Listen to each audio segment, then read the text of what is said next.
आज पॅलेस्टीनचं युद्ध झालं. पॅलेस्टीनचा इतिहास किती जणांना माहिती आहे? पॅलेस्टीनचं युद्ध भारतामध्ये जसं काही हिंदू मुसलमान झालंय असं रंगवलं जातं. पॅलेस्टीनची भूमी ओरिजिनल कोणाची आहे? इस्रायल जिथे आहे आज, ती इस्रायलची जमीन कोणाची आहे? तुम्ही आतापर्यंत 2.5 लाख घरं उद्ध्वस्त करून ती जमीन ताब्यात घेतली. तिथे तुम्ही आहात आणि तुम्हाला आता उर्वरित जमीन सुद्धा ताब्यात घ्यायची आहे. तुम्हाला 23 लाख लोक मारायचे.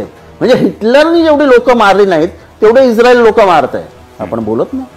म्हणजे यावरूनच देशाला सुद्धा मान्य पंतप्रधानांना सुद्धा सुरुवातीला घेतलेली भूमिका आणि त्यानंतर त्यांनी घेतलेली भूमिका यामध्ये बदल करावा लागला.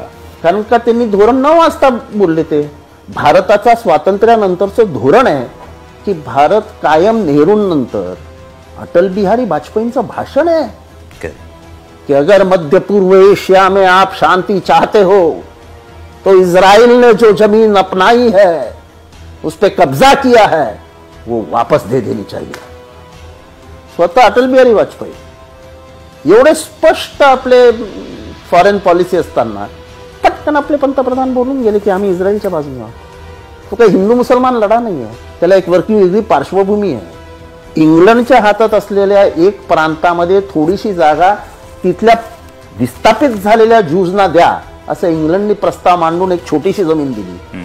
त्या छोटीशी जमीन घेता घेता घेता घेता 1967 मध्ये जो फायनल वॉर झाला इजिप्त, सिरिया आणि इस्रायलचा, त्याच्यामध्ये कब्जा करून टाकला नाही सगळं.